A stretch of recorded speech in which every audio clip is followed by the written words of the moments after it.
Yo, people, them, you know why you're here. Motorola just released their new Moto Edge 50 lineup. We're out here with the Motorola Edge 50 Pro. Let's get into this. Yes, people, the Motorola Edge 50 Pro. Let's get straight into things, starting off with the design, because the design, bro, is giving premium ultra flagship, even though this is their mid-range phone, fam. It's giving flagship killer, you get me? Now, starting off with the color, obviously Motorola got this Pantone collaboration going on, so they got all the sexy colors on the back of some of their newer phones, and it's just looking wavy, fam. I think last year they had the Viva Magenta. Right now they've got this Lux lavender Lux, or purple lilac, whatever you want to call it. It just looks nice in the light, and it's even this soft touch material. I don't know why Motorola are the only people doing this soft touch material on the back of their phones, because it means that even if I'm not using this phone with a case, it's still proper grippy. I love that for this phone. It looks sick.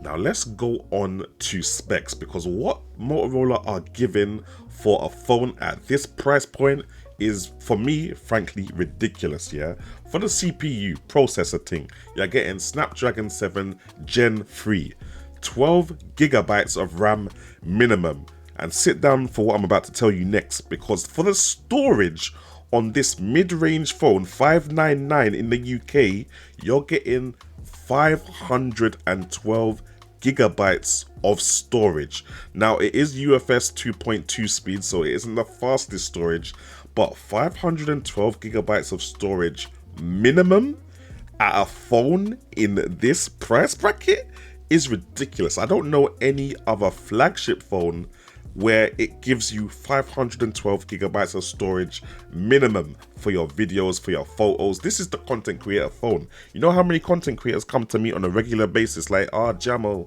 I'm running out of space on my phone. What can I do? Should I get Google Drive? Should I get Apple Cloud? Bro, just get yourself a Motorola. Keep quiet, man. Now, obviously, man had to give the camera a bit of a spin as well. Starting off with the main sensor, we're talking 50 megapixel thing with an f1.4 aperture. We've also got an ultra wide on there, which is 13 megapixel, 120-degree field of view. It's also got autofocus, which goes all the way down to macro focus kind of thing. So that's kind of cool as well. You don't usually get that in every single ultra wide camera that you get on phones these days, definitely not with the Pixel 7, for example. And the third camera is a 10 megapixel telephoto camera, 3 times optical zoom, f2.0 aperture, autofocus as well, obviously. So that's quite a solid camera lineup for a mid-range phone yet again.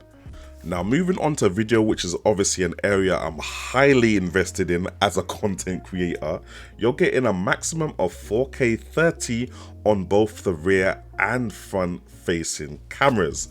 Now, in terms of 1080p 60, you get 1080p 60 on the rear main sensor and on the rear telephoto sensor, but you don't get 1080p 60 on the ultra wide sensor, which for me is annoying, because I love using the ultra wide sensor as if it was some kind of makeshift GoPro when you're shooting at 1080p 60 frames per second. But you do get 1080p 60 on the front facing camera. Now, obviously this phone is brand spanking new, so it's gonna be flying through the UI, through the OS, through all the menus effortlessly. However, one area where I did notice that there was slowdown is the camera preview when shooting in 4K. There seems to be at least a half a second of latency between what's actually happening and what you're shooting on the phone. And I just noticed that latency, especially in comparison to my Google Pixel 8 Pro. So yeah, that's kind of interesting. I wonder if they'll do a fix to get that, you know, a little bit more up to speed kind of thing. But that's the only real area that I noticed some slowdown with the processing. Now, in terms of gaming, I can't lie, I've only done Crossy Road. Crossy Road gets real deep for me. I can't lie, it's a must-have on every single smartphone. Crossy Road was playing effortlessly, but again, it's one of them very simple, easy, well-optimized Android games that you can play on any smartphone, to be honest. So I will do a full gaming review a little more later on when I've had the phone for a couple of days, but as of now it's all looking good. One thing that's also cool is that it comes with the charger in the box, and not any charger but a 125 watt PD fast charger, which is literally capable of fast charging most laptops that accept fast charging via USB-C, so it's literally a win-win. I also had a little bit of time to try out the new Motorola Smart Connect, which was originally called Motorola Ready 4. Definitely a better name in that situation, and it connected to my Thunderbolt 4 monitor pretty easily. Literally one cable and all the peripherals that were connected to my Thunderbolt 4 monitor automatically connected to the phone for an Android desktop experience. Really cool. Definitely will probably do a separate video on that if you guys want, so definitely let me know in the comment section below. I almost forgot to mention, I'm not sure if it's a limited time offer or something, but when you cop the Motorola Edge 50 Pro, you also get these little Motorola Buds Plus with them, and apparently these Buds Plus have been tuned and designed alongside the guys at Bose. Now that's interesting because Bose obviously are like the king, very top tier when it comes to noise cancellation, fam, and these do sound really good. So the fact that Motorola have got that little kind of collaboration going on with Bose at the moment means that they're definitely on to big things, fam. So yeah, definitely have a little look out for these. Now people them, I'ma let you go real quick, but I just wanted to address one more thing. Motorola are probably gonna kill me for this, but I don't work for them. They know I speak my mind already. The naming scheme confuses me, cuz, yeah? This year we've got the Motorola Edge 50 Pro, and it's a mid-range device, 599, yeah? You got the Motorola Edge 50 Ultra on top of it. Last year though, the Motorola Edge 40 Pro was the top of the range flagship. Now, a customer that doesn't really know what's going on could get confused and think, okay, I've got the Motorola Edge 40 Pro, let me upgrade to the Motorola Edge 50 Pro.